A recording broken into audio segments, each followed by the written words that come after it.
Earlier this year, the National Association of Realtors, NAR, reached a significant settlement with the Department of Justice regarding its cooperative compensation policy. However, a whirlwind of misreporting and misinformation has surrounded this settlement, particularly regarding its alleged benefits for real estate buyers. One of the most pervasive myths is that this settlement will increase transparency for consumers. We strongly disagree. In reality, the changes from this agreement could harm and potentially disenfranchise real estate buyers. First, let's break down the transparency issue. Buyers are now required to sign buyer-broker agreements before even viewing properties. These agreements involve negotiating broker compensation without any knowledge of what the seller will ultimately offer. This lack of transparency forces buyers to negotiate compensation without essential information, complicating the home search process. Moreover, the removal of publicly available commission data makes it harder for buyers to understand total home purchase costs. For example, two homes may be listed at the same price, but one could involve significantly higher out-of-pocket expenses than the other. Second, the settlement appears to be designed to shift some or all of the responsibility of buyer-broker compensation from sellers to buyers. Historically, buyers have indirectly covered their buyer-broker commission through higher home prices, as sellers factored these costs into their pricing.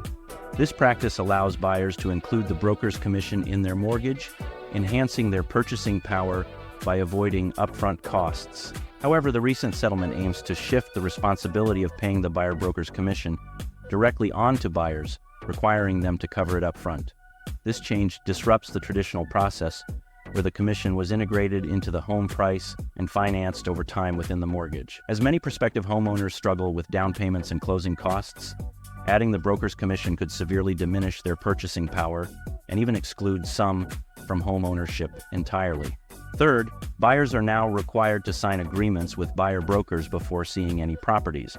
This may pressure buyers into commitments with agents they haven't had the chance to evaluate fully, potentially leading to dissatisfaction with their representation. It takes time to develop trust in an agent, and the settlement has effectively removed a buyer's opportunity to develop that trust. Finally, let's also consider who will be most affected by these changes: first-time homebuyers and minorities.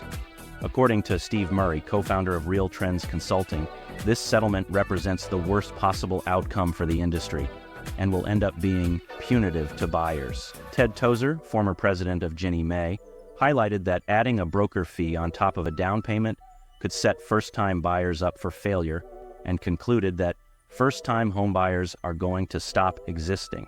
Data from the Urban Institute suggests that future homeowners will predominantly come from Black and brown communities, which already experience lower home ownership rates.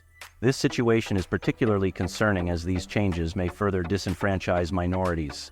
While the settlement is praised for promoting transparency, it arguably achieves the opposite by obscuring compensation details and complicating buyer-broker negotiations.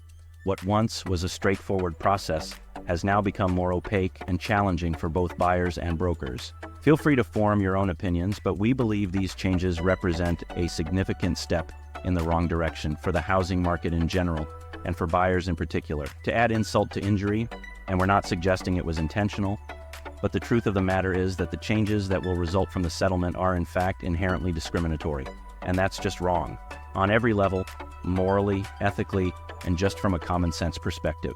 Have questions about the NAR/DOJ settlement or anything else involving real estate? Please don't hesitate to contact me, Professional One Broker owner Michael McClure. I love helping people, and I'd love to help you with your next real estate purchase or sale.